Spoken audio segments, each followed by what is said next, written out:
Hello, everybody. Welcome to Project Egg. Today, we have the honor of speaking with Thom King, the founder and CEO of Icon Foods and Steviva, and the founder/author of Guy Gone Keto. Thank you so much for coming on the show today, Thom. I really do appreciate your time, and welcome. Thanks, Ben. I totally appreciate it. It's a real honor to be hosted by you, and I'm absolutely looking forward to jumping right in on this. Fantastic. So let's dive in. What is your story? Well, that depends on how far back you want to go, because I feel like sometimes I've lived 1,000 lifetimes and been so many different things. I grew up in Colorado and worked my way through school, repoing cars and serving legal papers on people. And it's interesting because a lot of people don't know that about me. And so I've had a couple of my employees ask questions like, well, where'd you go to school and where'd you grow up? And when that comes up, they're like, what? So, I mean, that's, we all live varied lives, but I got into the sweetener business in the I would say the mid 90s, when I ran into a gentleman whose name was Jim May, and he'd just come back from Paraguay, and he brought with him some stevia leaves, and he asked me to try them, and I was just shocked. Like, they were about 25 times sweeter than sugar, no calories, no carbs. And I was like, whoa, this is crazy. This is just coming from a leaf. And at that point in time, a light bulb went off over my head, and I was like, how do we get those sweet constituents out of that leaf so we could use it as a sweetener? And so that's when my journey began, in the sweetener industry, is trying to find a natural version or a natural sweetener that, could be a plug-in for aspartame or NutraSweet or sucralose. So real quick, we're having a little bit of trouble seeing you. So maybe you could lower your camera just a bit. Oh, perfect. Right there. Yeah. So when you were growing up, what sort of childhood did you have? Like, what was your family like? I grew up as slave labor on a ranch. So I grew up in Colorado, and my dad had a ranch. He had a couple different ranches. So I basically was his source of labor. So I'd get up in the morning during the winter, to feed the cattle and to open up the stream so they could get access to water. And then literally had to walk half a mile to a bus stop where I was picked up by a bus. And then during the winter, the ride was usually 45 minutes to an hour, getting to school in the morning. So when you hear people talking their crap story about, oh, I had to walk 3 miles through the snow to get to school, I didn't have to walk 3 miles, but definitely I'd put in a good hour's worth of work, maybe an hour and a half, before I even got on the school bus. I grew up in the middle of nowhere in a little town called Niwot, Colorado, on a small cattle ranch, and that was my humble beginnings.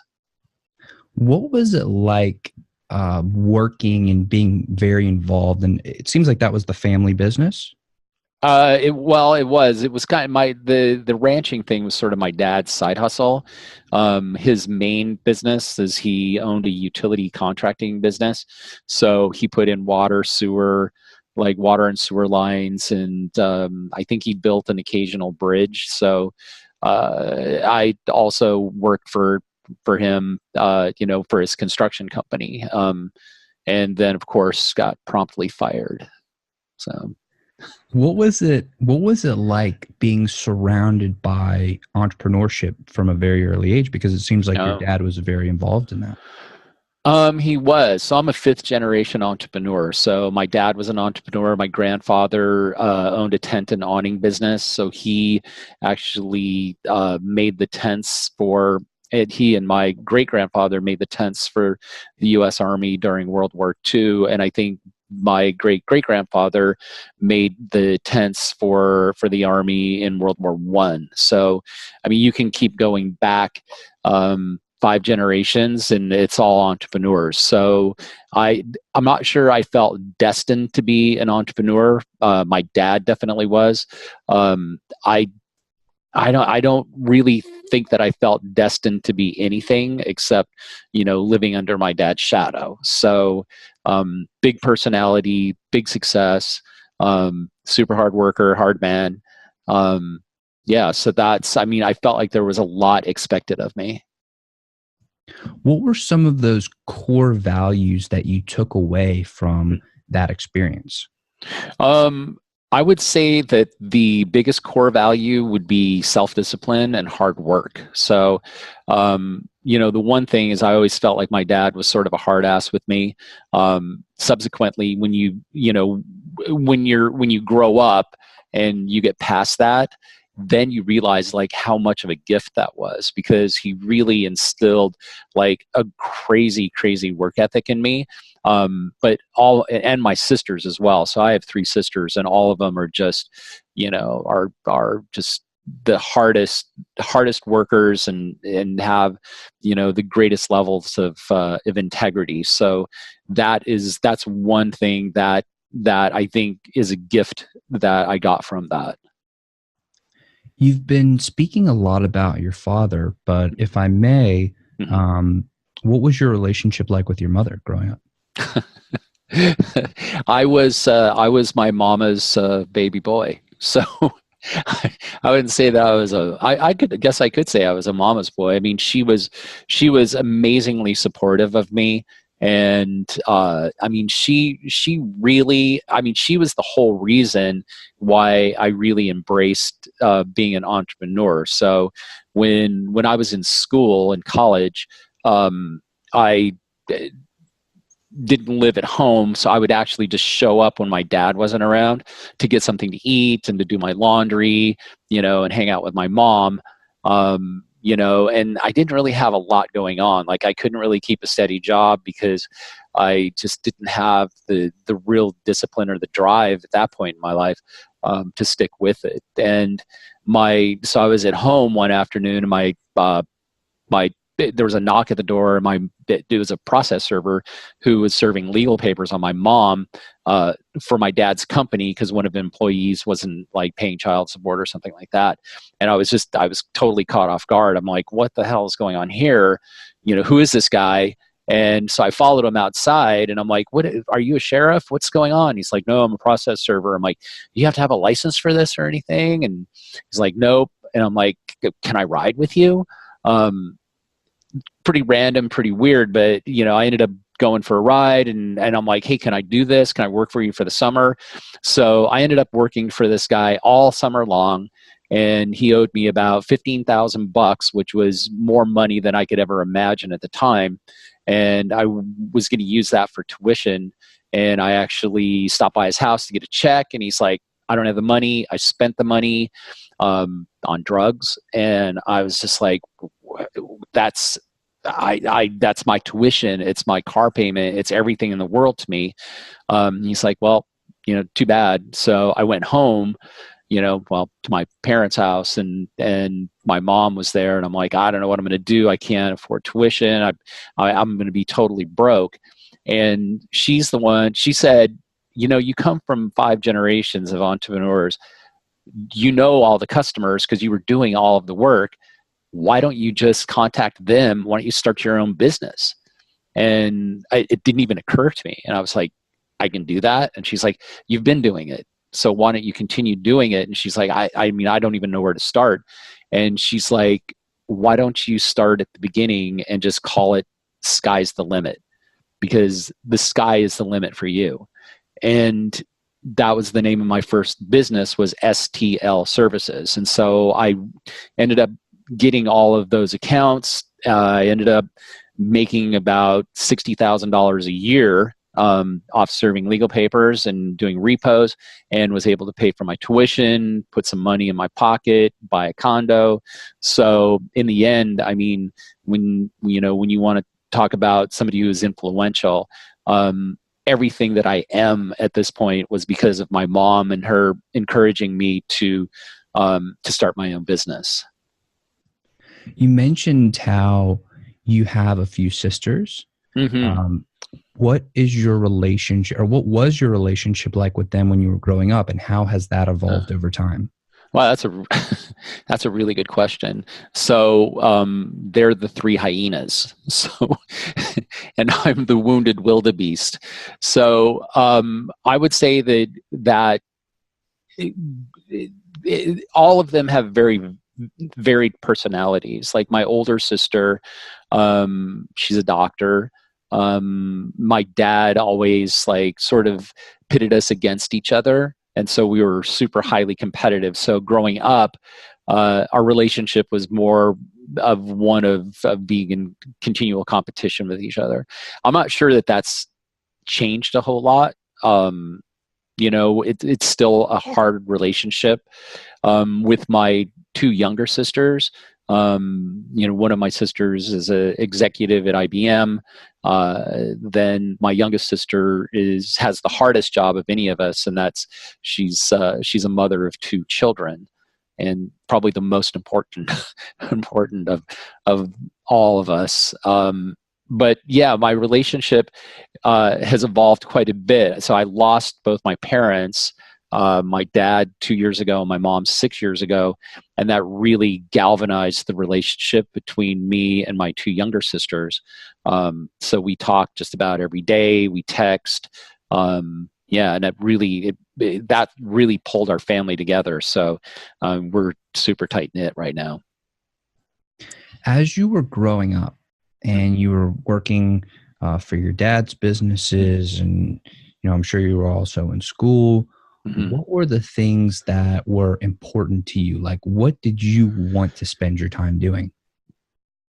Well, I was a kid, so I wanted to spend my time hanging out with girls, and I wanted to spend my time smoking pot, because it was the 70s and the 80s, and that's what kids did. So I was like any other teenager, and didn't really enjoy working, and was really more interested in spending time in a leisurely manner, if you will.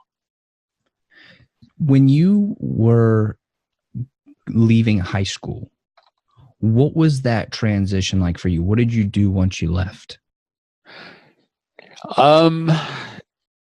Shortly after I got out of high school is when I applied for college, and I didn't have money for tuition. So my dad was a person who insisted that that a person pays for his own college, at least the men in the family. So it immediately was scrambling to find a place to live that was affordable, trying to save up money for tuition, and trying to hold down a job. That was about it. And then, entertaining my other habits or hobbies, if you will, of, going out with my friends, getting into trouble, and hanging out with girls and getting in trouble there. So it was a typical sort of adolescent for me. Did you enjoy college, and what was your college experience like? Well, my college experience was probably different than most people's college experience because, I had to wait a year before I immediately went to college. I had to drop out a couple times to save up money. So I wasn't in a sorority. Definitely wasn't in a sorority, in a fraternity. I definitely wasn't in a fraternity. And I mean, I was living in an apartment with 6 other people, trying to just get by, and so it was a struggle. And then when I look back on it, I'm sort of grateful for the struggle, because I've known other people that have had their college paid for them, and they were able to just knock it out in 3.5, 4 years. That wasn't me. I was like the 7-year plan. And it took me a while to get through, constantly saving up money, and then continually switching majors as well, because I would be interested in one thing one year and then the next, and have to rebuild credits. So that, it was a long stretch, and definitely a chore. How did your business evolve as you were moving through college? Well, that's a really good question. So that would be when I was serving legal papers and repoing cars. So a lot of my focus was, going to school like maybe 3 days out of the week. I had a full load, but it wasn't, I did have time off. So in that time off during the day, I would just visit more attorneys' offices to see if I could, get more work. I'd also visit banks and car lots to see if they had anybody doing their repos or if they needed somebody. And then most of my actual work that I did was like after 6 or 7 at night. So when people were getting home and their cars were in their driveway, and so most of the work that I did was maybe from 7 until 9 was when I was serving papers. And then from 10 until like 2 in the morning was when I was taking cars. When you finished with college, what was your decision-making process at that time as to, okay, I'm finished, now what? Once I finished, then at that point I felt really compelled to go to grad school. So I was really working towards that. And at the time, the first thing I wanted to do when I finished school was to get the hell out of Colorado. So, I lived in Colorado almost my entire life, living underneath my dad's shadow, and I needed to become my own person. So that's when I moved to Arizona, almost immediately after that. And so that's where I started to find myself, but it was like it was a pretty hard path because I didn't have any skills. I was educated and I knew how to take cars and I knew how to serve legal papers on people, but I didn't really have any real skills. So when, I had summer jobs of being a DJ on the radio back in Colorado. And so when I moved to Arizona, I thought, I'll just, I'm moving to Arizona and I'll get a job doing morning drive as a DJ. Well, that never happened. So nobody invited me to do morning drive on their radio station. Instead, I was offered a job making $5 an hour as a board op at night. And it's like, there's no way I could possibly, live off of what I'd be making. So that's when I really, really focused on getting a job in sales. And, then I went to all the radio stations that I possibly could in Phoenix and asked for a job in sales, and then nobody would hire me because they said I didn't have any sales experience. So I was back to sleeping on a friend's floor and thinking, man, maybe I just need to move back home with my parents. That's when I was flipping through the paper and I saw an advertisement for ABC Nissan, and it said, "We'll train you to sell." And I'm like, okay, so I'm going to get paid and I'm going to get sales training, and maybe this could be a gateway into getting into, the radio business. So I went down there and they took me through used car sales training, which is extremely aggressive. And then I sold used cars for probably 3 or 4 months until I was the number one salesperson.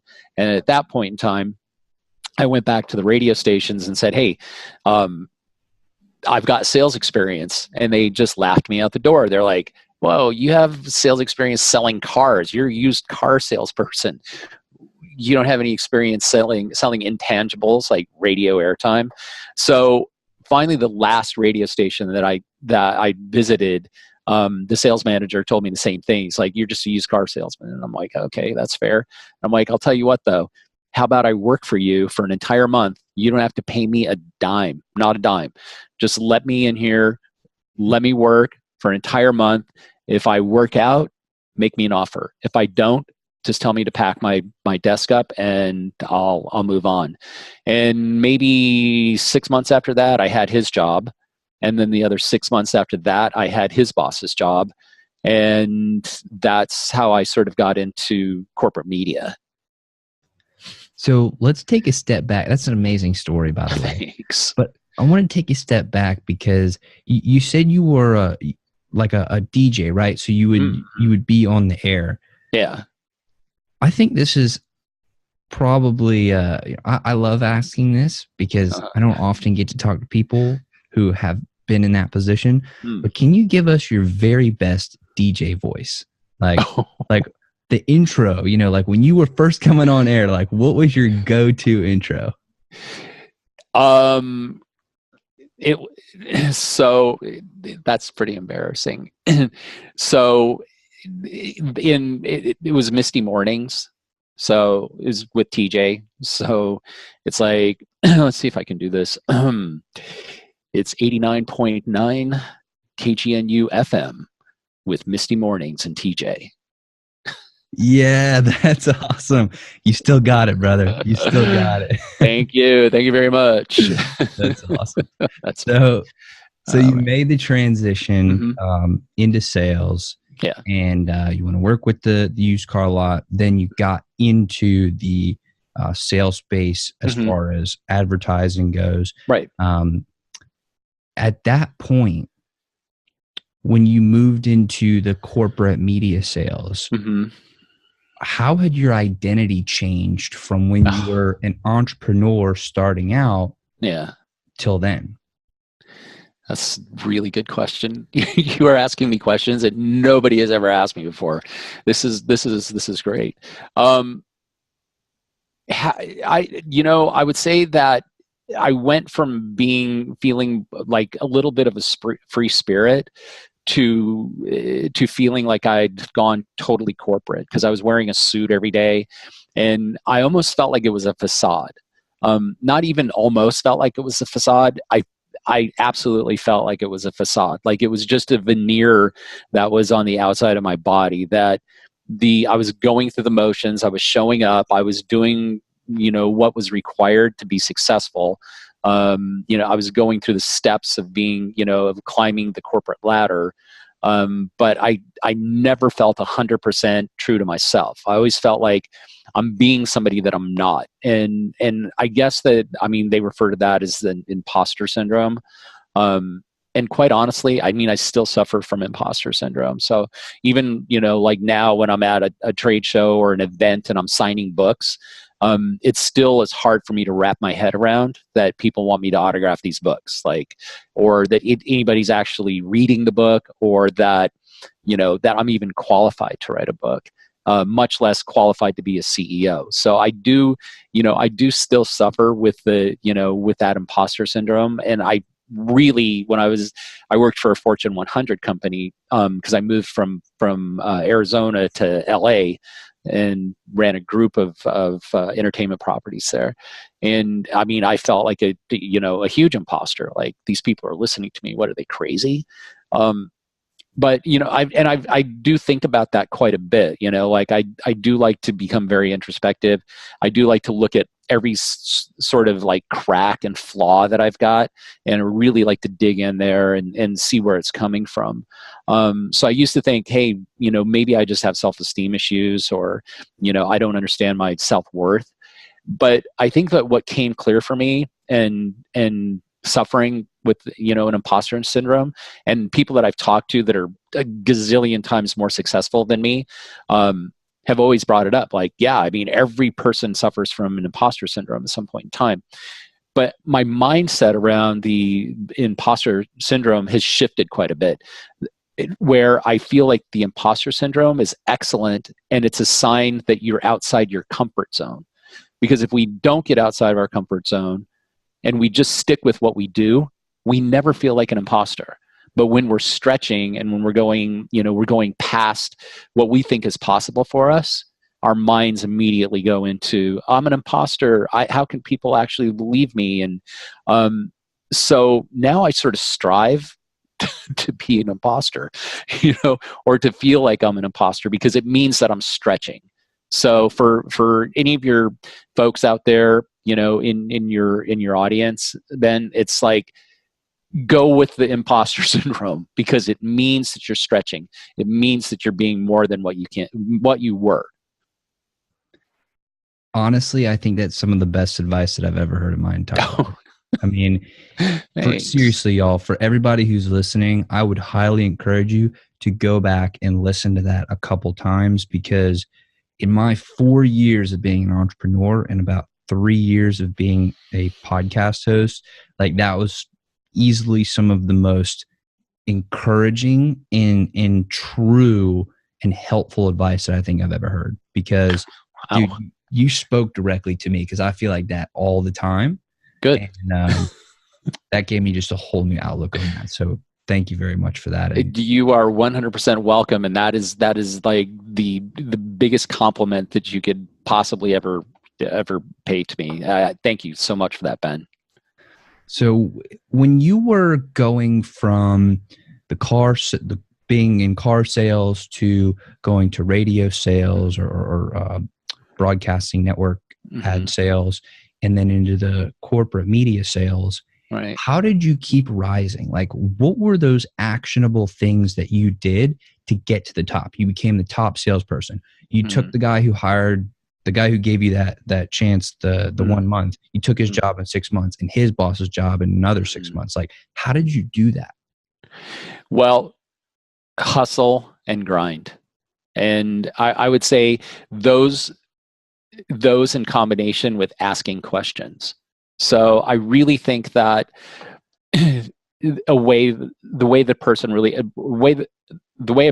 can take control of their destiny and their trajectory, if you will, is asking questions. I mean, asking questions of people and asking questions to yourself. Like, every single morning I journal. So it's a must for me. I don't ever, in years, I've never missed, journaling. And the way that I start my journal off is by asking questions, like, how am I feeling today? Did I practice restraint, the day before? And for restraint for me is like, did I restrain myself from overindulging in gossip, in possessions, in food, anything that you're self-medicating with or placating yourself with? Did I show any restraint for that? The next question I ask myself is, how can I do better today? Another question I ask myself is, what do I want to create or manifest in my life? I would say the next question is, what's my purpose? My why behind all of this. I ask myself, what am I grateful for? Like, what are the things that I'm really, really grateful for? Because I find that if I can define those things, that if you're coming from a space of gratitude, that you can't possibly be negative, because gratitude and negativity can't live in the same space. So if you can get your mindset into a state of gratitude, it totally helps. And once you have your mindset created, then it's just hustle, and it's hustle and grind. And you're constantly looking for opportunities. You're constantly, on the hustle to up your game. And those things, that's it. If you have those all defined, then you're an unstoppable force, and whatever you decide to do will happen. Those are a lot of answers I really didn't expect, and that's awesome. Thanks. My question is, how did you grow to do these things? Like, I'm sure you didn't just one day wake up and bam, you just did all these things that you're talking about. Like, how did you grow into them? Where did that come from? It came from a place of not being satisfied with where I was. Meaning, if you accept where you are and you're happy with where you are, I mean, that's all well and good for some people. For me, that doesn't work. It means that I've got to constantly be growing. I've got to constantly be contributing. If I'm not contributing, I feel like my purpose is off. And most of it is just growth. I have like this insatiable hunger for knowledge and experience. Like I'm a person who reads medical journals for fun and entertainment. It's not everybody's bag. Like some people like to sit and watch Netflix. I like to read medical journals, or technical manuals. So I just have this real thirst, for knowledge. And so that's the thing. I would say that's the fire that burns inside of me. I would say, how long did it take for me to get my crap together? I'm still working on it. So I'm still a work in progress. Like I get days where I'm in a crappy mood. I get days when I'm not focused. I get days when, when I know I could be a better person and I'm just not. I get days when I'm not disciplined. So recognizing those and being patient with them, being patient with yourself, I think is a plus. But if you have habits that you want to break, then you make sure that there's consequences for indulging in the things that you know that you shouldn't. So I'll give you an example, a crazy example. So I'm not a big drinker, but occasionally I'll have drinks. And so I set myself up to have a 2-drink limit, and that's it. Well, so there's a consequence. If I have more than 3 drinks, then I have to put $100 in a jar. And so I did that to try to break a habit of having more than 3 drinks. And then I had to take that money at the end of the month, and I actually had to give it to somebody begging on the corner. And some of these people begging on the corner they appear to be people of sort of poor character. And I've gotten a lot of crap over this because it's like, I can't believe you just gave that guy $300. And it's like, you're just feeding his addiction. You're a bad person. And I'm like, well, it's not about that. What it is about for me is it's about creating a situation that's so painful that it offsets the pleasure that I would get from having more than 3 drinks. So yeah, I set up pretty intense consequences for when I break my value system. You've mentioned twice now, I believe, that restraint is important to you. In the form of when you were talking about journaling, you said one of the questions that you like to ask yourself was, did I practice restraint yesterday or exercise restraint? Right. You're just saying when you were giving yourself consequences for the, having more than 3 drinks or more than 2 drinks, that seems like it's also a restraint type of situation. Right. Why is restraint so important to you? Why do you value that so much? Well, because I don't think that indulgences are healthy. I think what happens for me, and I'm not speaking for everyone, but I think that if you live an indulgent life, you lose focus of the things that are really important, like being present and being connected and, coming from a space of loving kindness. If you're constantly focused on filling whatever void is in your heart or your soul or whatever, and you're continually filling it with new things, new houses, new cars, new girlfriends, booze, porn, whatever it is, if you're continually trying to fill that void and not just taking a good look at that void and asking yourself the good hard questions of like, where did this void come from and why am I engaging in this type of behavior? I think it's a block to personal growth. And I think it also steals from you being able to live in the now or the present. Let's talk about when you made the transition into that corporate media sales position. Because we talked about how you got there, but I really want to explore your experience in that area. Well, I worked for a company called Clear Channel. And now, I mean, I think Clear Channel's gone.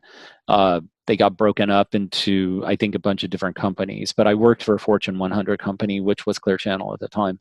And so moving from a smaller media market, which was Phoenix, and then moving into the LA market, which is, I think, number 2 or 3, media market size.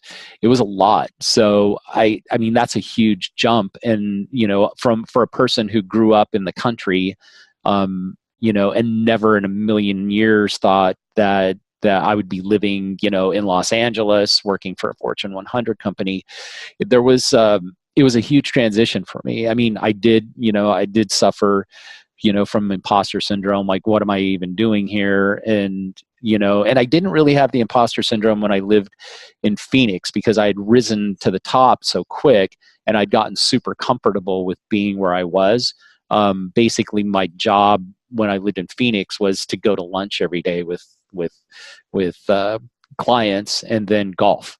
And so I really wasn't stretching myself. But when I moved to LA and really got into the corporate media end of things, it was a struggle. I mean, it was, I had to fit into a particular mold. I had to not express certain parts of my personality, and I also had to keep myself in check all the time. To make sure that I was bringing my A game. So it was pretty stressful. And then, after maybe 5 years in that industry, I started to get comfortable again. And then I knew it was time for another transition. After those 5 years, what was the chronology or the timeline from that point to when you got interested in the sweetener business? Okay, so it was when I lived in Arizona, when I ran into Jim May and the stevia leaves. And so my idea was to be able to extract the sweet constituents out of those leaves. And that was not an easy process. Like, I wanted to make sure that the process that I used to do that used like just water extraction method, and the technology wasn't there. So the sweetener business was always my side hustle up until probably 2008. So it was so being involved in the entertainment industry or corporate media industry was really how I was bankrolling the sweeteners. And that, going from that transition, and I would say that there was other transitions before that, but what happened was 9/11. So in the industry that I worked in, we produced 60,000 live events every year, and we owned 1,200 radio stations, and I think 500 different TV stations. So we were a huge media conglomerate, and then 9/11 happened, and basically, people didn't want to gather in very big groups because they felt like they were going to be targeted, and the country was, in disarray with the terrorist attacks that we suffered from. So people stopped going to shows, and really that company started to implode. Like, people weren't going to shows. We had to lay people off. I think on my team, we lost 4,800 people. It was quite a transition. And at that point, I just asked myself, do I even want to do this anymore? Because I'm not living the life that I think that I want. I was a big shot in a multimedia company, but this was an opportunity for me to be able to step out on my own. And so I took a package from the company and left. And that's when I got deeper into the entertainment industry by starting a record label, and I started a television production company and a film production company at that point in time. So that was my leap back into real entertainment.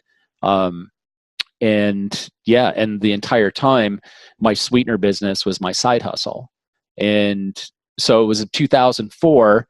I had just gone through a rather expensive divorce, and I was done with Los Angeles, done with the entertainment industry.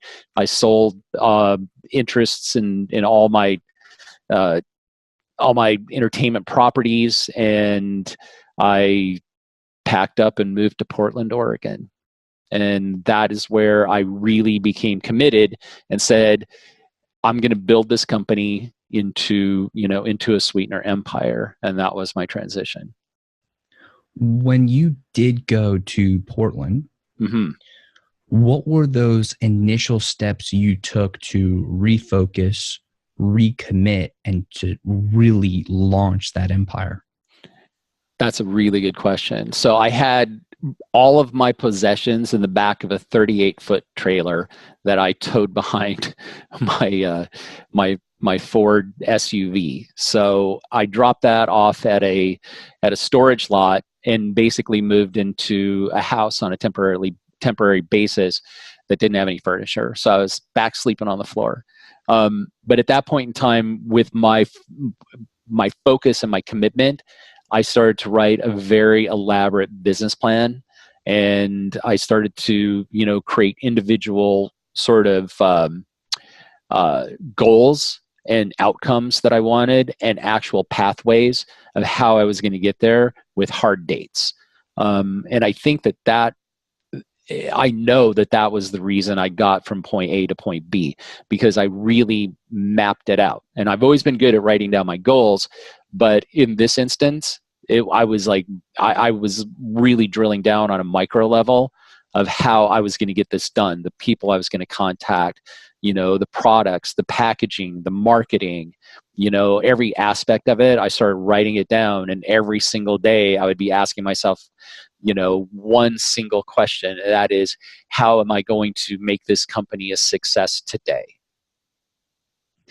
What were some of those milestones or those goals that you set for yourself that when you achieve them, or maybe in the process of achieving them, really drove the growth of the company? The first step was when we finally got into distributors for our retail products. So my goal was to actually build a retail brand and have ubiquity with that brand, and then to actually parlay that consumer brand equity into an ingredient company. So when we got distribution, like national distribution, through several distributors, that was huge for us, because that did get us on the map. And then what I found is, after we were in stores, maybe 5,000 stores across the US, that there were actual people that were food technologists and people that worked in research and development for food companies that actually picked our product up off of the shelf. And so, without knowing it, our consumer brand had been the best advertising that we could have ever gotten for ingredients. And I would have to say, maybe 2 or 3 years into us getting into all of those stores, we started getting ingredient company or food consumer product companies calling us, asking us for sweeteners. And in 2008, the FDA allowed stevia and allowed our sweetening blends to be used as a food ingredient. And so that was a major milestone for us. So 11 years ago, it's like, boom, that's when everything started to blow up. So now it seems like you have definitely expanded your empire, and you're building it and you're growing it, and you have, a lot of different pieces that are moving. Mm-hmm. Can you really take a few minutes to brag a little bit and talk about, like, how big have you really grown it? Like, what have you truly created? Well, I'm not very good at bragging. I mean, I think my two ex-wives would disagree with that. but but I'm not super great at bragging, because I do firmly believe that, I have a lot of work to do on myself, and I also believe that my businesses are not perfect, and and there's a lot of room for improvement. But I mean, what I've created is our sweeteners. There's probably greater than 90% of the people that live in the United States have experienced our sweeteners at some level. So we've got that much market penetration into products, whether it's bars, powdered drink mixes, gummies, and particularly in the past 6 months, we've really integrated ourselves into a lot of the cannabis industry, with cannabis edibles, and particularly with the passing of the Farm Bill and CBD becoming, legal for people to consume. I mean, those are all like these amazing milestones that have just fallen into our lap. And actually, I shouldn't say fallen into our lap, because I've been very calculating and very targeted about, what it is that I want to do. And I think it's because I really defined my why, or my purpose. And it wasn't my purpose at the end of the day was never about, let's just go make a bunch of money. My purpose was, let's make a difference in the world. Let's come from a space of contribution. How can we make a dent in metabolic disease, in the US and abroad?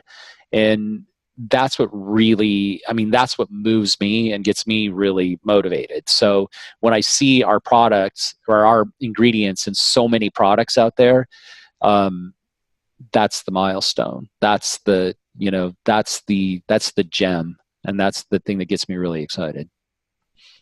Parallel to all of your business adventures and journey, what's been going on in your personal life? Like, what's Thom been up to? Oh man, all work and no play. So, I would have to say that I don't have a terrifically huge social life, and I'm not sure that I have a problem with that, because I do, because I do spend a good solid 6 days a week dealing with a lot of people, like managing people, leading people, dealing with clients, working on formulations.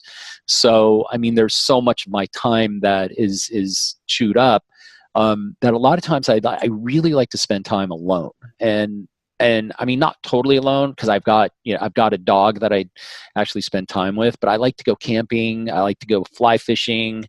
I like to go paddleboarding, hiking. There's so many things that I like to do. So as far as like a personal life goes, like going to parties and those days are far behind me. I think that the times that I treasure the most are the times in the morning when I can journal, and it's just quiet, and I can sit and reflect and write. And it's also awesome, right, being on a river at dusk and landing a big 20-inch trout. So those are the things that's my personal life, and those are the things that really move me. So if you, for whatever reason, cosmically it would happen to where you couldn't work anymore, what would you be spending your time doing? Writing. Yeah, I would just write. And I can't imagine if somebody, I don't really consider work. Like, I consider work to be actually more like play. So I like to sort of equate my life to like a super fast-paced video game with unlimited lives. So, I mean, I have so much fun doing it. So when you say, what would happen if you couldn't work? That's sort of like, what would happen if you died? So there will always be something. Like if I lose the ability to walk or see, I'll always have the ability to type or to write, or even, speak into a microphone and have somebody, do dictation for me. So, yeah, I mean, when work, as you say, becomes your purpose and becomes your play, everything takes a major shift. So, Tom, you're the man, and it's truly been awesome getting to speak with you. And Thanks, we Ben. talked a lot about like how you've gotten to where you are and what you're doing now. But what does the future look like? I mean, we've talked a lot about setting goals and Hmm. mapping it out and being very diligent about that. So, what is the future going to look like for you? Um, I have a moonshot goal, and so it's a moonshot goal that I dream about, that I write about every single day. And so I have a theory that's actually coming to sort of fruition, is that inside of our bodies, you have tons of bacteria inside of your body, like 3 pounds of it. And that 3 pounds of bacteria makes up almost 10 trillion, pieces of bacteria, and that's responsible for 90% of your serotonin, 75% of your immune system. But if you go deeper down past that microbiome, or past that village of bacteria, there's these predatory viruses that are called bacteriophage, and they also live in our body, and they're designed to think of them as the Dexter of viruses. So they seek out other viruses and prey on other viruses. So when you get a virus in your system, you'll get a bacteriophage that will actually land on the top of these viral cells, and then drill a probe into them and inject an enzyme that puts the cell into autophagy, like it just dies off. So about 4 years ago, I came up with this theory about the time when this program called CRISPR-Cas9 came out. And what CRISPR is it's a gene editing tool. So I've been really reading a lot over the past 4 or 5 years about CRISPR and how it might work with bacteriophage, where we've been able to actually take a bacteriophage and genetically modify it to actually prey on cancer cells. So my goal is to create a biotechnology company. I've already got the business plan built and the name and everything else. So my goal is to start a company that that that genetically modifies bacteriophage to attack cancer cells. And so the take home on that is that you'll basically get a biopsy. We match the bacteriophage. You're sent a nasal spray. It populates the body with that bacteriophage, and that immediately attacks your cancer, and the dead cancer cells are washed out through the urine and feces. That is what my goal is in the future. When it comes to putting maybe the elements to the bacterial phage in the nose spray, Mm-hmm. how do you make sure that it's customized to the individual's like cancer cells? Yeah, like I mean, Yeah. does it not have to interact with the individual's body, the individual Yeah. cells? Like, how do you customize it to the person, but at Right. the same time achieve mass market penetration? I'm not sure that it will be able to achieve mass market per se, because the technology is old, but being able to genetically modify it is something that's relatively new, and it's also pretty new, to be able to analyze the DNA in a person's cancer cell. So each one of those cancer cells could be completely different from person to person. So that's why you would have to send in a biopsy, and then you can analyze the cancer cell from there, and then you can genetically modify that particular bacteriophage, to be able to attack the cancer cell. So you only would need maybe 500 million of these bacteriophage, which would fit into a very small capsule, and then you could dissolve it into saline water. And then think of it as like if you infected your body with just like a probiotic. So if you're eating yogurt, so like if you eat yogurt, it's got Bacillus bacteria in it. So, and that bacteria actually will help the diversity of the bacteria that's in your gut. So there's a lot of similarities to that. So I'm not sure if the business is 100% scalable unless there are some cancer cells that are identical, with each individual person, but then you would have something you just pull off the shelf and send somebody once the biopsy was identified.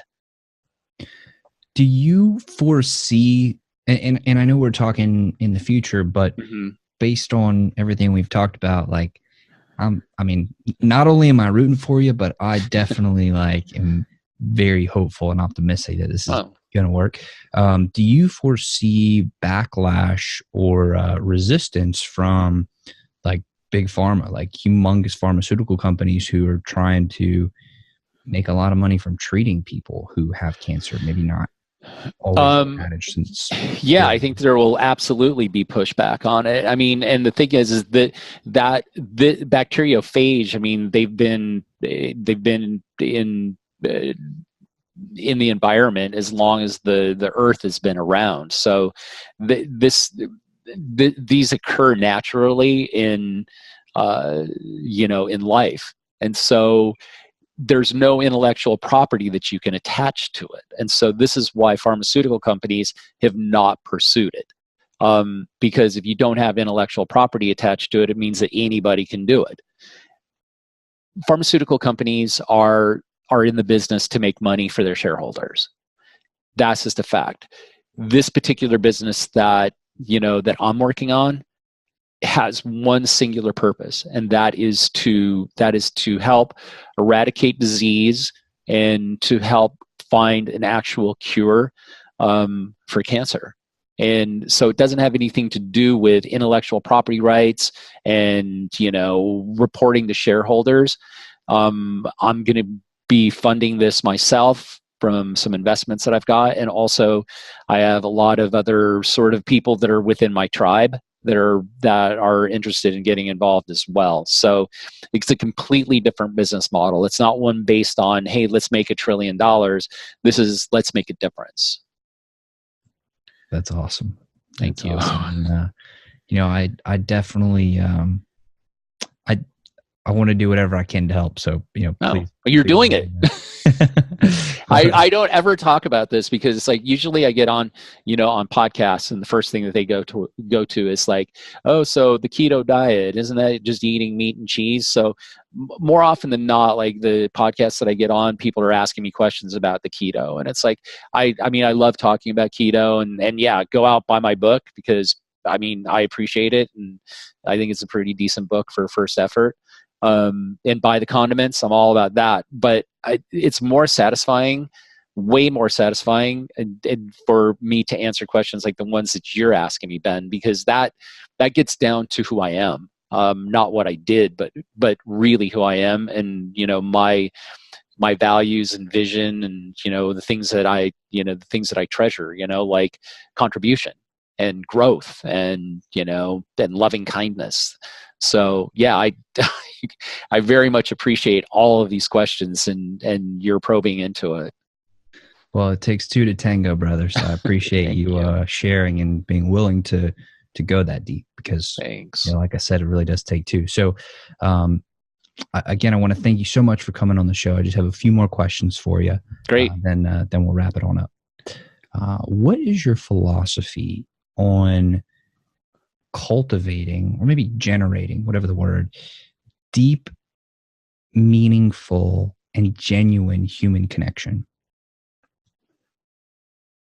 Wow. Listening, active listening. I would say that the most generous thing that another individual can do is listen. I think that a lot of people that believe that they're listening, when they're engaged in a conversation with somebody, they're just waiting for their turn to talk. And I think that if you genuinely listen to a person, that is the key to opening up connections. What's your biggest theory? We talked about it a little bit, but I wanted to ask it outright. My biggest theory? I was asked, so this was maybe 20 podcasts ago, I had a person ask me, closing question, and he asked me, what do you think happens to us after we die? And I had to take pause because I was like, wait, what? I mean, and I would say that the biggest theory, the theory that it's kind of a crazy theory, but the 10 trillion bacteria that live within us. I mean, science is uncovering more, and this is real science. I mean, they're uncovering more and more that this is our second brain. If it's not really our first brain, this is where our emotions come from. This is where our feelings come from, and my theory is that that is our spirit. Our spirit is that village or that community of RNA and DNA that lives in our gut that makes up who we are. And when our body fails us, when we pass away, that is our essence that goes out into everything. So there's a project that my sister was telling me about, that there was a gentleman who's studying the microbiome of plants and how they communicate with one another. And there's the mycelium, like mushrooms, that have that spread these amazing webs throughout the soil. And more science is starting to uncover that this is a communication, like a communication freeway, if you will, a superhighway of how these plants and organisms communicate. And as time goes on, the more that I used to feel separated from everything and separated from all living things, the more science that I dive into, deep science on DNA and deep science on the interconnectivity of all living things, the more I can see is that we are part of a beautiful and elegant network that makes us one. That would be my biggest theory. That's an awesome theory. Oh, well, thank you. That is a really awesome theory. So when it comes to this connection, like the super highway of information, I'm not exactly sure, what the substance that is traveling there. Mm-hmm. Do you think that eventually, or maybe we're already doing it, but do you think that we will be able to get more ingrained in that highway, or at least more consciously ingrained, to where we can like tap into it and utilize it? If we can, I think it's a long way off. I think that there's too many distractions right now. I think there's just too many distractions with Twitter and what people are saying about one another, political divisions of race and divisions of religion. I think that there are so many distractions with social media and cable news and everything else. Like, we're constantly on overload, and this overload keeps us from being absolutely present with what we're doing. And I don't think that we have much of a chance to be able to really tie into whatever network or information superhighway that connects all living things.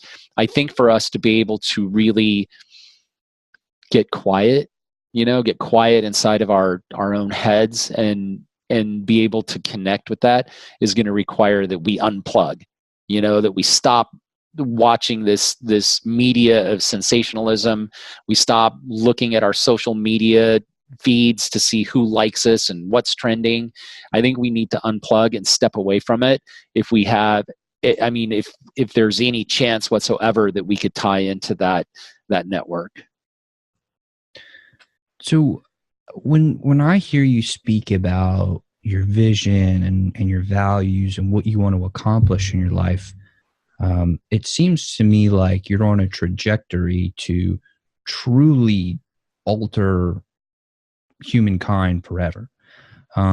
Is that something that you consciously desire? Like, do you want to be known as somebody who's like the Ben Franklin of medicine later down the road, or the Thomas Jefferson? You know what I'm saying? Like, do you want to be like a founding father of medicine? Is that something that is important to you, or are you just trying to do good and make a difference? That's a good question. Yeah, like when you ask me that, like what is it that I want to be, you know, like what legacy do I want to leave behind? And I don't need any statues. I don't even need to have my name associated with it. Like I don't need to have any recognition for any of the stuff that any of the ideas that I come up with, because I openly share them with people. I don't have any desire to be recognized for any of those accomplishments. The fact that I could make a contribution and make a difference in the world is enough for me. Like I don't need people to know that I do that, or that I try to do that. Just the fact that this is who I am and this is what I'm doing is just plenty. I don't need any credit for anything. Well, that's amazing. And I heard this quote. I don't know who it's from, but the essence of it was, it's amazing what you can create when you don't care who gets the credit. Something to the effect of that. So I love that. Literally a living embodiment of that. Thanks. So 2 more questions for you, and then we'll wrap on up. Perfect. Is there anything about yourself that is an important part of who you are that I did not ask you about today? In other words, what did I miss? Ben, you went so deep. Like you asked me, like we went from my upbringing, my relationship with my family, a relationship with my father, mother. I think you tapped into it all. Absolutely. Absolutely. No, there's nothing. Yep. You got it all. There's nothing left. So last question for you. I'm 24. I have a couple businesses, but the show is my greatest passion. Nice. Knowing that, what question should I be asking you that I just wouldn't think to ask?